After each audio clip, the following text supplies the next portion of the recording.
No me interesa qué negocio me propongas, o sea, el giro. Lo que me interesa es que sea un negocio que pueda yo solicitar una visa. Cada vez vemos un poco más de personas con urgencia, por lo menos de tener la opción a migrar. Quiere tener ya la puerta abierta por si acaso, no apenas empezar el trámite. Me dio mucho gusto que uno de los miembros de la comunidad, que de hecho vino al evento, pues abiertamente nos dice, ya no me interesa intentar traer mi propio negocio de México a Estados Unidos, me interesa comprar un negocio. Ya me convencieron que me conviene más eso.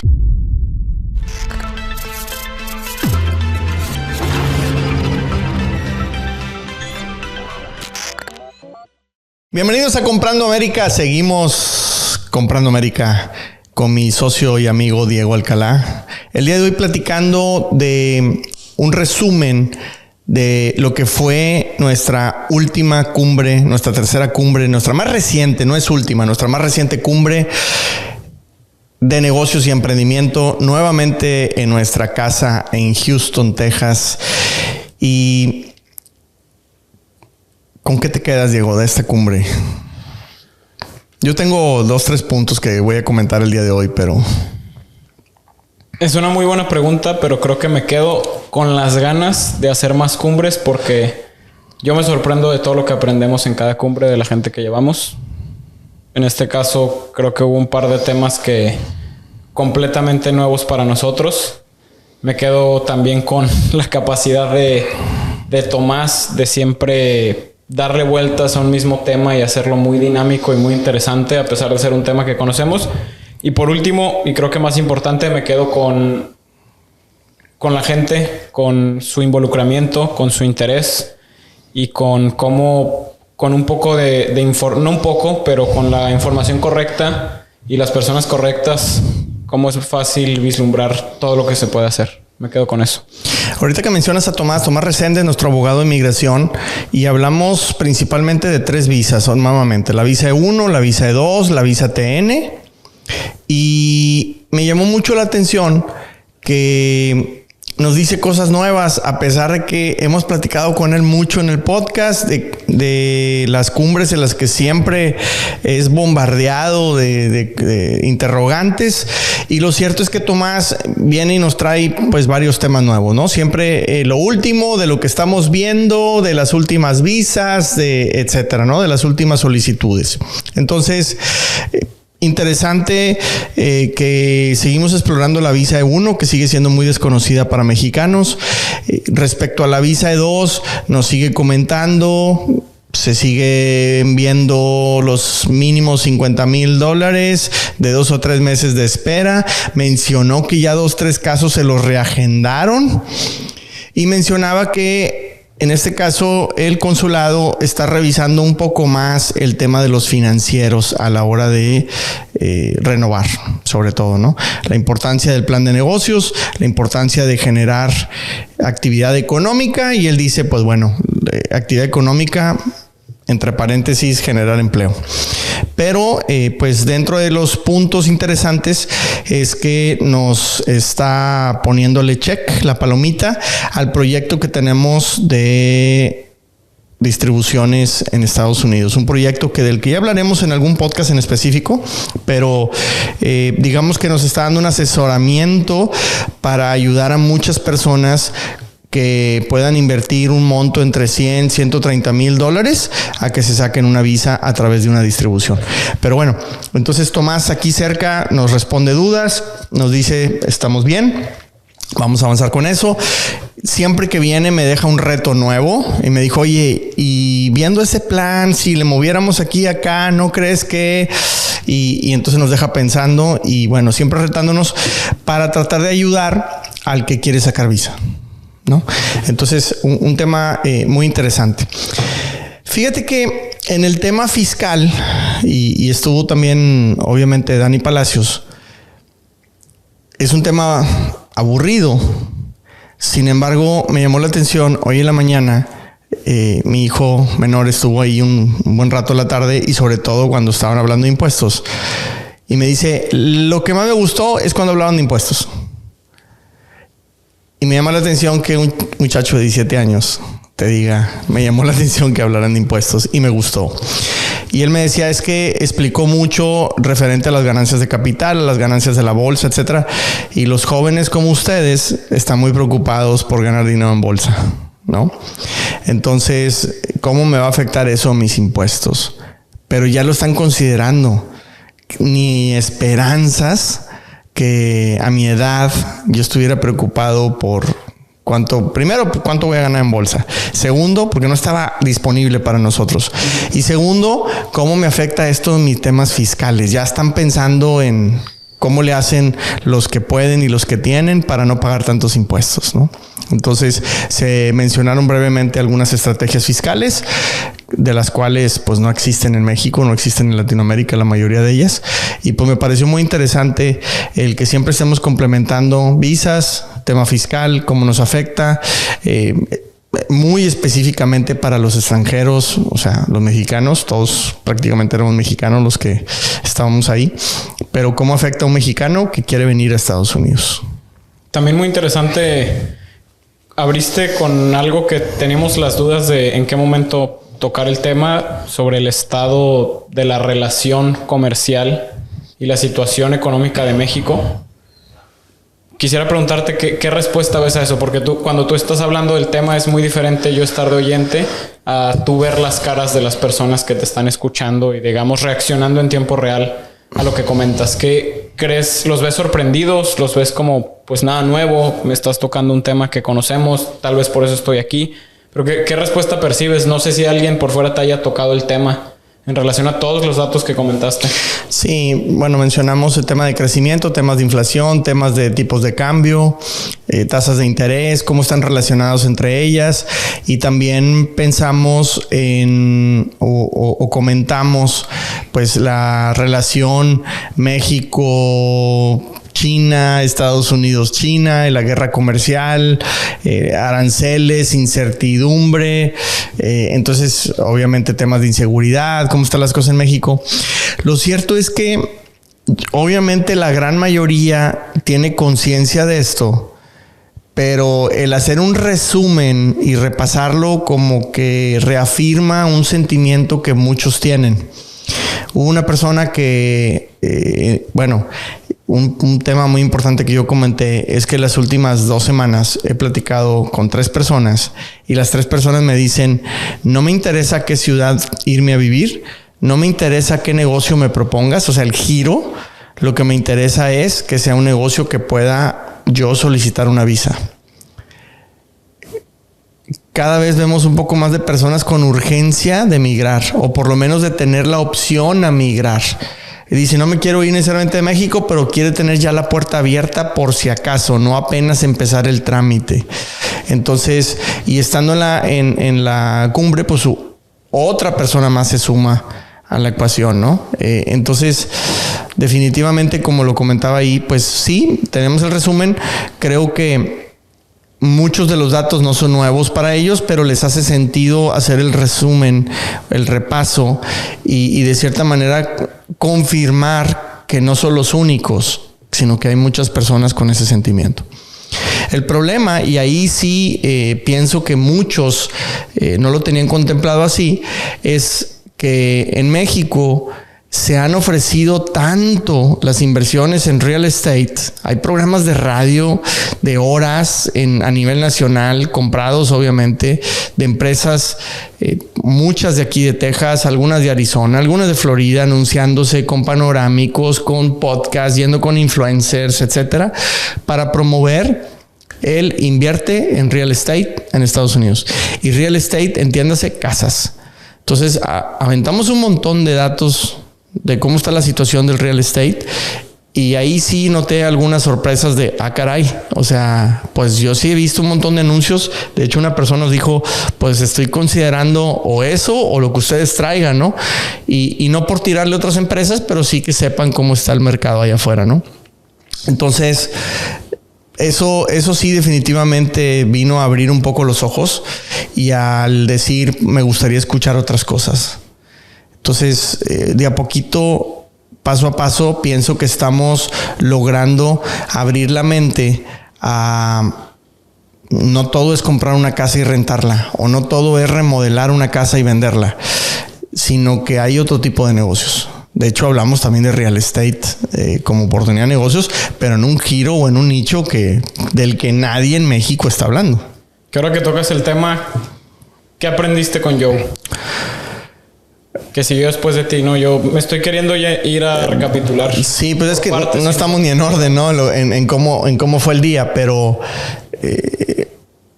definitivamente, pues Joe siempre trae un tema interesante. A él le preocupa, desde que lo conocí me comentó, me preocupa mucho cambiar la mentalidad de las personas respecto al manejo o su relación con el dinero, pero todo viene desde nuestra mentalidad. Entonces, pues nos habló de un concepto y se enfocó mucho en él, ¿no? Que en este caso es la confusión. Y si estamos confundidos, por eso no entendemos. Oye, y como contexto para las personas que no saben quién es Joe, ¿cómo lo conociste y qué tiene que ver con comprando? Bueno, Joe Faraci, siempre digo Ferrucci. Joe Faraci es un inmigrante y me decía él, Edmundo, tú y yo somos extranjeros. Él, en este caso, un inmigrante canadiense, pero descendiente de italianos, primera generación descendiente de italianos, y en este caso del área de Toronto, que un día decide y ve la oportunidad de hacer negocios en la compra-venta de casas, en flipping de casas en Canadá y después en Estados Unidos, pero se da cuenta que la carga fiscal es altísima y pues decide mejor quedarse las casas lejos de hacerles flipping, y se da cuenta que en el largo plazo es muchísimo más negocio y tiene una metodología increíble. El caso es que a Joe lo conozco en un seminario, en un taller de 4 días con Brian Tracy en San Diego el año pasado. Entonces, dentro de este seminario te enseñan te dan muchos tips para hablar en público, para dar conferencias, etcétera. Pues de hecho le llaman la Speaking Academy de Brian Tracy. El caso es que tiene el cupo muy limitado, a máximo 12, 13 personas. Y entonces haces mucha relación con todos. Se hace un grupo muy bonito. Además que va gente muy brillante de muchas áreas diferentes. Abogados, había doctores, había... pues obviamente comercializadores, hay un poco de todo. Y pues en ese caso tienes ahí a Joe y pues él da su discurso, etcétera. Y obviamente te impresiona cuando te platica de una manera tan humilde, pues los fondos de bienes raíces que él maneja para él mismo y para otras personas, porque ha ayudado a muchas personas a invertir. Entre ellos nos platicaba exjugadores de NFL e inversionistas extranjeros de diferentes países como Israel, Italia, Japón, Australia, la India. Entonces, Joe de alguna manera le gustó mucho cuando yo doy mi speech, porque tenías que dar un speech de 3 minutos a la cámara y lo ponían frente a todos, aunque lo grababas en privado, pero los íbamos practicando ahí delante de todo el mundo. El caso es que cuando yo doy mi speech, él se identifica mucho conmigo, primero por ser extranjeros, aunque él venga de Canadá y pensemos que son lo mismo estadounidenses y canadienses. Pero él se siente identificado y por otro lado dice que pues de cierta manera lo contagia mi entusiasmo, mi pasión por ayudar a los latinoamericanos a hacer negocios en Estados Unidos. Y de plano llega un punto en el que se para a un lado mío y me dice, Edmundo, tú y yo tenemos que hacer una gira por toda Latinoamérica. Y vamos a dar conferencias de cómo invertir en Estados Unidos. Y hemos estado platicando con él al respecto. Entonces, cada vez se integra más al equipo. Estamos muy cerca de llegar a un arreglo para un proyecto muy ambicioso. Y también, pues bueno, en este caso, pues vino y presentó preliminarmente un fondo de inversión en bienes raíces. Pero ese es Joe. Y bueno, y forma parte de los expertos de Comprando América desde enero. Correcto. Estuvo en la primera cumbre para los que fueron. En Monterrey. Uh-huh. Y bueno, después de Joe, yo di una breve plática de compra de negocios para intentar dar un poco el preview de lo que hemos detectado en el por qué no se venden ciertos negocios e intentar generar una conversación de si eso es una oportunidad o no. Más allá de decir por esto no se venden y qué mal decir ¿dónde detectamos en conjunto esa oportunidad? No sé qué te pareció el tema como tal. No, y es muy valioso porque hemos identificado algunos negocios que en lo personal a mí y obviamente al equipo le han interesado, y hemos visto que son negocios que ya tienen 8, 9, 10 meses en venta y no han salido. Al contrario, les han ido bajando el precio. Y nada más esta semana me contactaron 2 brokers diferentes que desde agosto no tenía contacto con ellos y me dicen: oye, ¿tú alguna vez pediste información? ¿Qué te parecería si volvemos a platicar? Etcétera. O sea, ya no están nada más esperando a que les llamen, sino que ellos están llamando, porque pues un dato que comentaste y muy certero, pues es que el mercado ahorita de adquisiciones está bajo. Obviamente hay incertidumbre, pues no compro, y además que no tengo dinero o no me quiero aventar el problema de endeudarme para comprar un negocio, ¿no? Ante tanta incertidumbre. Entonces, pienso que por eso hay 2 o 3 negocios que no se vendieron, y entonces al estar lento el interés por ellos, además que yo busqué un nicho muy particular, porque como en todo, estamos en un mercado de compraventa, ¿no? Como si estuviéramos vendiendo libros. Pues si hay un libro que tiene mucha demanda, pues se va a escasear y va a subir de valor. Lo mismo con ciertos negocios, lo mencionaste. Lavanderías, pues están caras. Car washes, pues todavía ni se abren y ya se están vendiendo, ofreciendo carísimos, ¿no? ¿Por qué? Porque ahí hay gente afuera en redes sociales hablando de cómprate un car wash, cómprate una laundromat, una lavandería. Y yo pues me anicho en algo en el que pues no mucha gente se va a interesar, y pues estamos viendo ese tipo de efectos, ¿no? Entonces ahí comentaste a grosso modo cuáles son la tesis nuestra en Comprando América, pero mostrando por qué no se venden algunos negocios, como para ir entendiendo un poco más del mercado. De cierta manera, me dio mucho gusto que uno de los miembros de la comunidad, que de hecho vino al evento, pues abiertamente nos dice: ya no me interesa intentar traer mi propio negocio de México a Estados Unidos, me interesa comprar un negocio. Ya me convencieron que me conviene más eso. Y poco a poco creo que estamos llegando a lo que buscamos. Y sacando sus números y también analizando el riesgo y la competencia que hay en su giro, que es un giro que evidentemente por el tamaño del mercado debe ser muy atractivo. Una industria no sexy, sí. Que le ha ido muy bien en México. Pero claro que es un tema y por el volumen de lo que él maneja, la logística, el almacenaje, era todo un tema y él solito se convenció, ¿no? Claro que se apalancó la información, pero saludos a Guillermo. Muy interesante eso. Y de ahí nos pasamos, digamos que yo tenía la intención de abrir el bloque de negocios y presentaste un proyecto del que vamos a grabar un episodio en particular porque nos han pedido mucha información con respecto a eso, pero había gente nueva en el evento. ¿Qué respuesta percibiste a ese tipo de proyectos? Que antes de comentarte el proyecto, agradecerles a los que vinieron, porque el 95% de los asistentes no viven en Houston. Vino gente de Guadalajara, de Querétaro, de Guanajuato, de Jalisco, de Ciudad de México, de Monterrey, gente que voló, gente que manejó. Entonces se valora muchísimo el esfuerzo que las personas hacen y siempre se les agradece. Me llama la atención eso, que están dispuestos a viajar para aprender más. Eso también es importante rescatarlo, y pienso que de cierta manera nos estamos volviendo relevantes en el tema, y eso es importante. Dicho esto, cuando presento 2 oportunidades de negocio, en este caso, de cierta manera son 2 oportunidades relacionadas con mis propios negocios. Porque yo me he venido dando cuenta desde Monterrey para acá que a las personas les interesa más y quizá les inspira más confianza invertir en un negocio en el que estamos nosotros involucrados, y más aún si es un negocio ya comprobado, y en este caso en el que yo he participado. Entonces abro uno de mis negocios que tiene más de 20 años de existencia a participar, y de cierta manera a las personas les hace clic. Dices, me interesa.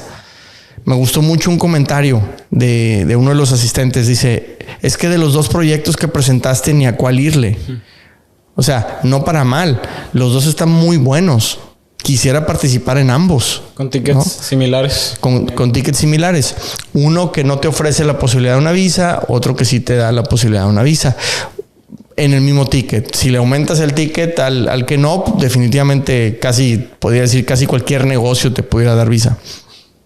Pero me llamó eso la atención, que ha sido bien recibido, que hay personas interesadas en participar. De hecho, hay personas que ya están participando, ya están invirtiendo con nosotros.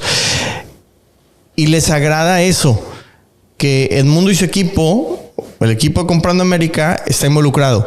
Pero es un negocio que de cierta manera ya tiene una experiencia Edmundo y su equipo.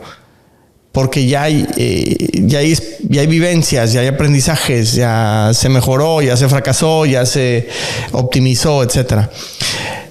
Ya pasamos recesiones.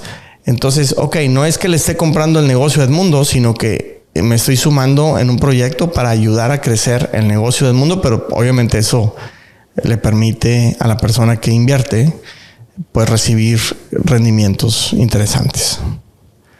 Sí, con un modelo también muy innovador que nos ha costado un poquito de trabajo. Yo creo que tenemos un reto en seguir comunicando los mecanismos y el formato, porque los formatos que estamos platicando pues no existen como tal en México, ¿no? Y tenemos esta costumbre de querer entender el símil. Entonces, es como tal distribución o es como tal inversión que hice. Entonces busco tal ganancia de capital, y la realidad es que vamos a también hablar en otros podcasts de cómo funcionan los fondos en Estados Unidos, qué es un inversionista acreditado, cuál es la diferencia, porque me encantó, no me lo dijeron con estas palabras, me decía una de las personas que vino a Querétaro, pues es que esto es otra liga, y no se refiere a una liga de que no fuera alcanzable, pero creo, o por los ejemplos que me dio, creo que ella se refería al nivel de sofisticación que hay aquí.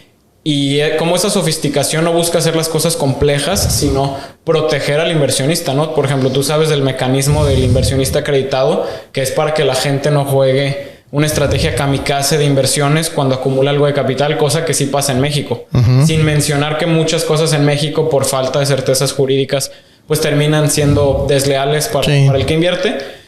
Pero tenemos ese reto, creo yo, de cómo equipararlo para el que está acostumbrado a hacer inversiones y negocios en México o en otro país, a cómo se ve eso en Estados Unidos y cómo sí es diferente, ¿no? Cómo romper esta tendencia de es que quiero compararlo con lo que ya conozco.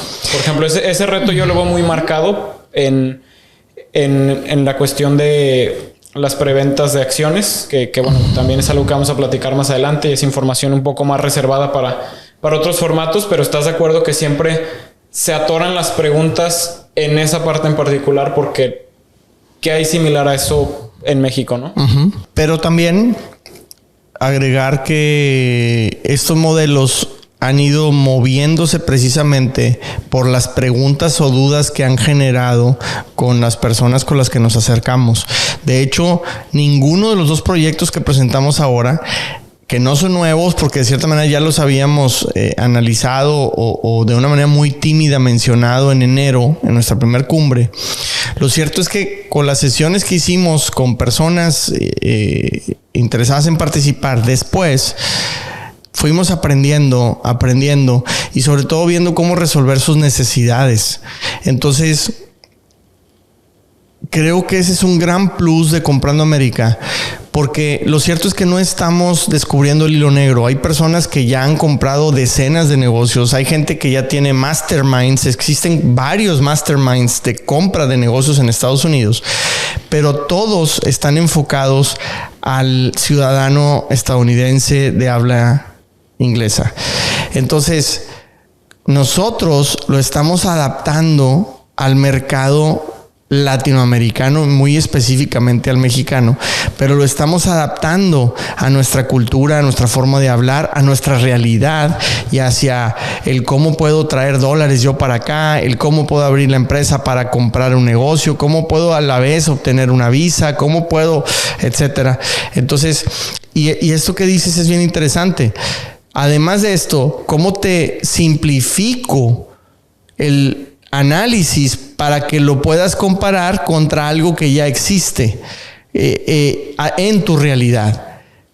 Eso no te lo va a dar un estadounidense, ¿no? Alguien local aquí en Estados Unidos fácilmente. Inclusive, en ocasiones lo vemos hasta nuestros mismos expertos, cómo se les dificulta en algunas ocasiones el explicar un concepto. ¿Por qué? Porque no encuentran el ejemplo para que lo entienda la persona de allá, porque, insisto, las realidades son bien diferentes.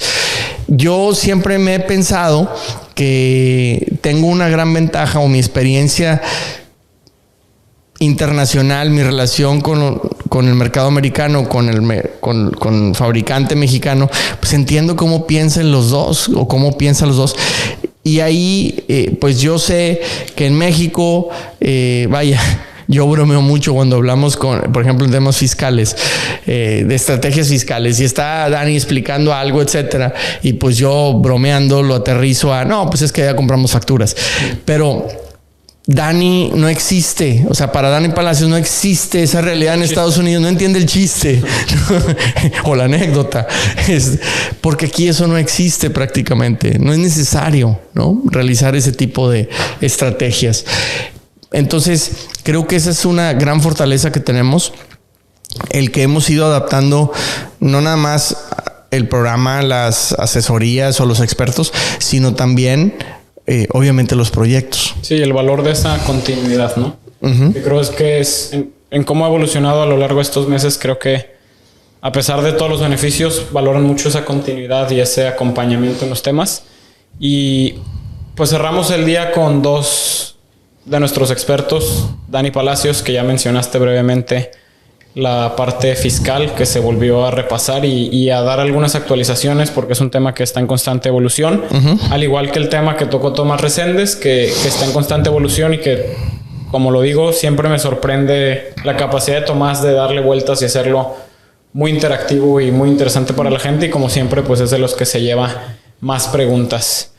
Quiero cerrar haciéndote la pregunta de ¿qué podemos esperar de una siguiente cumbre que ya tenemos prevista para el mes de agosto? A finales, pronto vamos a anunciar, o si no, para cuando lo esté escuchando alguien, tal vez ya esté anunciada la fecha y el lugar, pero para esa siguiente cumbre de agosto, ¿qué podemos esperar?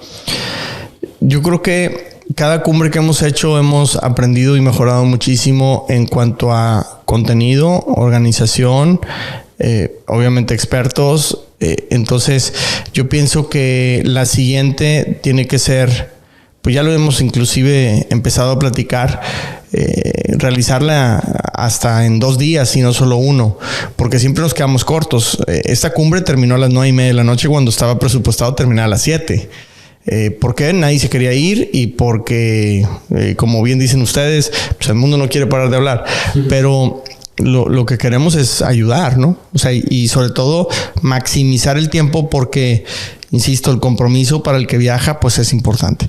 Entonces, estamos analizando sedes, estamos analizando las fechas para confirmarlas seguramente en agosto, y yo pienso que va a ser una cumbre muy completa en cuanto a los expertos, en cuanto a los temas, y yo creo que llevaremos ya no 2 o 3, sino más oportunidades de inversión, y sobre todo las que llevemos muy bien estudiadas, analizadas, maduradas, y algunas de ellas ya inclusive en ejecución, ¿no? Entonces pienso que va a valer muchísimo la pena, porque definitivamente pues va a ser nuestra mejor cumbre. De acuerdo. Pues te agradezco entonces por tu análisis, porque creo que yo no lo hubiera podido explicar mejor.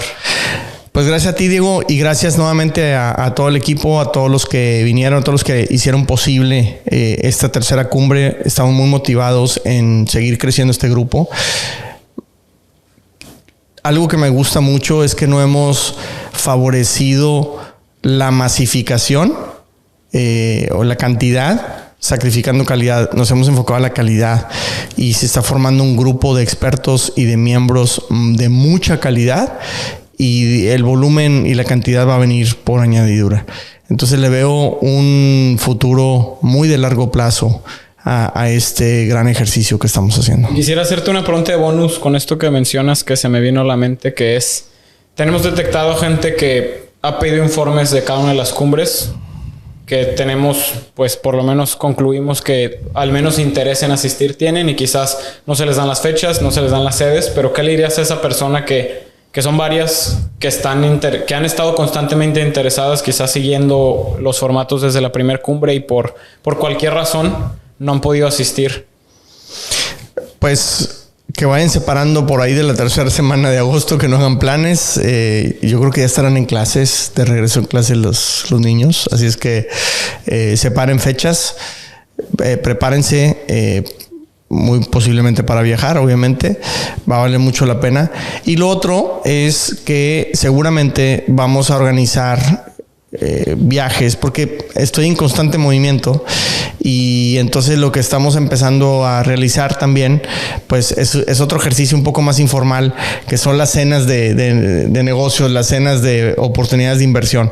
Entonces tenemos muchas ganas de ir a Guadalajara, a Ciudad de México, a Monterrey o nuevamente, a Mérida, Querétaro, no sé qué ciudades me falten, pero sí queremos empezar a viajar un poquito más por Houston, por México, para realizar cenas de oportunidades de inversión. No esperar a una cumbre en agosto, sino hacer ejercicios más privaditos, platicaditos. Creo que sería importante que, si ya tocaste el tema, menciones un poco de para quién son las cenas. Para personas que están buscando una visa de inversionista, una visa de comercio, para personas que pueden invertir una cantidad considerable de $50 a $100,000 como mínimo, y pues que tienen interés en diversificar, en obtener recursos o ingresos en dólares, el que quiera ir empezando a transferir patrimonio hacia Estados Unidos, al que está nervioso o preocupado por la inseguridad, pues para ellos, básicamente. De acuerdo. Gracias de nuevo. Y si están interesados en ir a la cena, pues que nos manden mensaje. Definitivamente. Y por favor, necesitamos mucho de sus likes, de sus comentarios y que nos ayuden a compartir este podcast para que llegue a las personas indicadas. Si tú conoces a alguien que tiene interés en mudarse a Estados Unidos o invertir en Estados Unidos, hazle llegar nuestro podcast y nuestras redes sociales, Comprando América. Gracias, Edmundo. Seguimos Comprando América. Gracias.